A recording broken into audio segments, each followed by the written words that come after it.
Salut à toutes et à tous. Aujourd'hui, on va plonger au cœur de la machine, là où tout se joue vraiment, les circuits intégrés.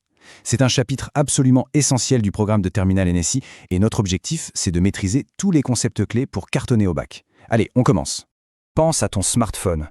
Il y a tes messages, tes photos, tes applications, bref, toute ta vie numérique tient dedans.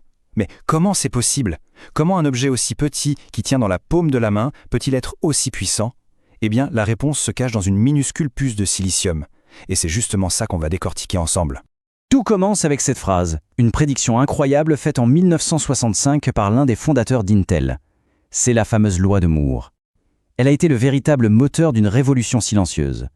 Pour te donner une idée, on est passé de 2250 transistors en 1971 à des milliards aujourd'hui, sur une surface pas plus grande qu'un ongle. C'est cette miniaturisation extrême qui est à la source de toute la puissance de nos appareils actuels. Ok, voilà notre programme pour aujourd'hui. On va commencer par voir les deux grandes familles de puces, le microcontrôleur et le SoC. Ensuite, on va comparer leurs architectures, on fera le lien avec notre code en Python, et bien sûr, on terminera avec une synthèse et une méthode pour assurer à l'épreuve de NSI. Et ça nous amène à la question centrale de ce cours. Parce que tout est une question de design, d'architecture interne.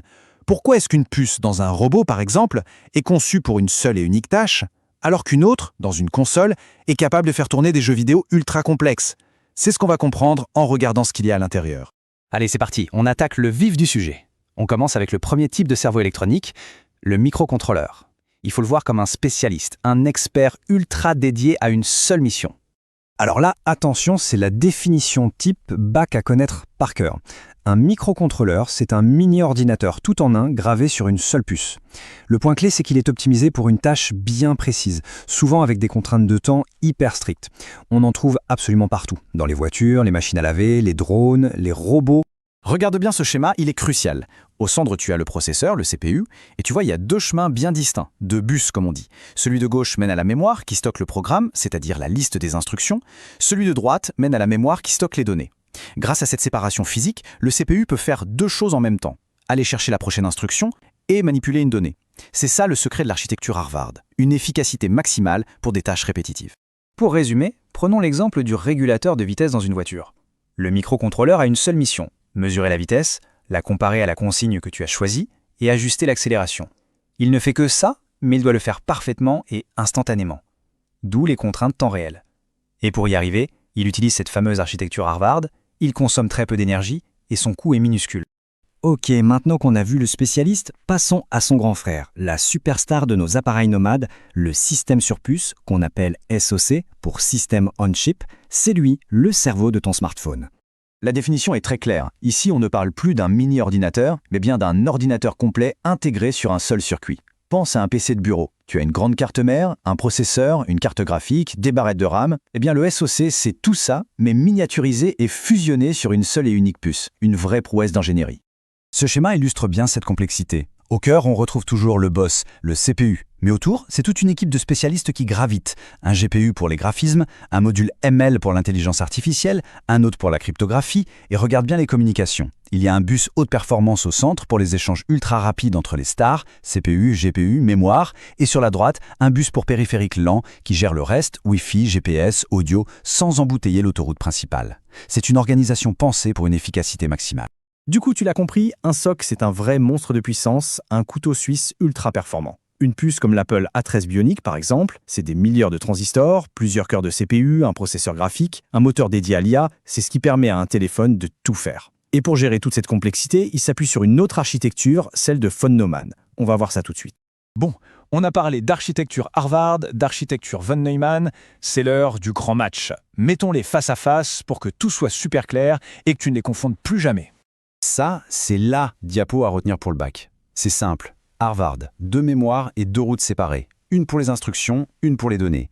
Idéal pour un spécialiste comme le microcontrôleur qui fait toujours la même chose très vite. Von Neumann, une seule grande mémoire et une seule grande autoroute pour tout le monde. Instructions et données mélangées. C'est bien plus flexible pour un généraliste comme un SoC qui doit gérer plein de programmes différents. Et voilà le résumé du match sous forme de tableau, une fiche de révision parfaite. D'un côté, le microcontrôleur, le spécialiste, efficace, peu coûteux, pour une mission unique. De l'autre, le SoC, le généraliste surpuissant capable de tout faire, mais forcément plus complexe, plus cher et plus gourmand en énergie. L'astuce de génie dans un SOC, c'est le DMA, ou accès direct à la mémoire. C'est un concept clé. Imagine, le CPU, c'est le grand chef cuisinier. Le DMA, c'est un commis super efficace. Au lieu que le chef aille lui-même chercher chaque ingrédient dans le frigo, qui serait la mémoire, il dit juste au commis « va me chercher les données du Wi-Fi ». Pendant ce temps, le chef peut se concentrer sur une tâche bien plus complexe, comme un calcul. Le DMA décharge le CPU des tâches de transport de données.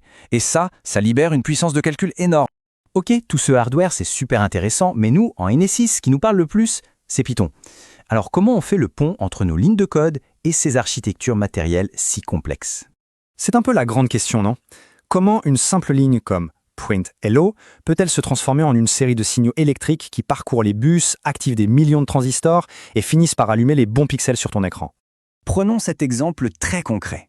Avec une bibliothèque Python qui s'appelle PySutil, une seule petite ligne de code suffit pour connaître la température du processeur. Mais attention, derrière cette simplicité, c'est une cascade d'opérations qui se déclenche. Ton code par le système d'exploitation, qui lui-même va interroger un pilote, qui va aller lire la valeur d'un capteur physique directement sur le SoC. Le mot magique qui rend tout ça possible, c'est l'abstraction. C'est un concept fondamental en informatique. C'est comme quand tu conduis une voiture, tu tournes le volant, tu appuies sur les pédales, mais tu n'as pas besoin de savoir comment fonctionne la combustion dans le moteur. En programmation, c'est pareil. Entre ton script Python et les transistors, il y a plein de couches, les bibliothèques, le système d'exploitation, qui nous masquent la complexité. Elles font le sale boulot de traduction pour... Allez, on passe en mode bac. C'est la dernière ligne droite la plus importante. Comment est-ce qu'on transforme tout ce qu'on vient de voir en une excellente note le jour J? Voilà la checklist ultime, les indispensables pour l'épreuve. Note bien. Il faut être capable de définir précisément microcontrôleur et SoC, de schématiser et d'expliquer l'architecture Harvard, de distinguer clairement Harvard de von Neumann, d'expliquer le rôle des bus et du fameux DMA dans un SoC, de citer les composants typiques d'un SoC, CPU, GPU, ML pour l'IA, FPU pour les calculs à virgule, et enfin de connaître l'acronyme RISC qui veut dire Reduced Instruction Set Computer. C'est l'idée d'utiliser un jeu d'instructions simple et rapide, très efficace pour les appareils mobiles. On revient une dernière fois sur ce schéma, et ce n'est pas pour rien. Il est absolument fondamental. Il synthétise presque tout le chapitre. Il faut le connaître sur le bout des doigts. Un super exercice. Prends une feuille blanche, essaie de le redessiner de mémoire. Si tu arrives à replacer le CPU, le GPU, les bus et le DMA en expliquant le rôle de chacun, c'est que tu as tout compris. Et pour finir, je te laisse avec une question pour aller plus loin.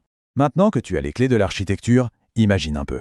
Si tu devais concevoir la puce du futur, celle qui équipera les prochaines lunettes de réalité augmentée, ou une intelligence artificielle surpuissante, qu'est-ce que tu y mettrais? Quel module spécialisé tu ajouterais? Comment tu optimiserais les communications?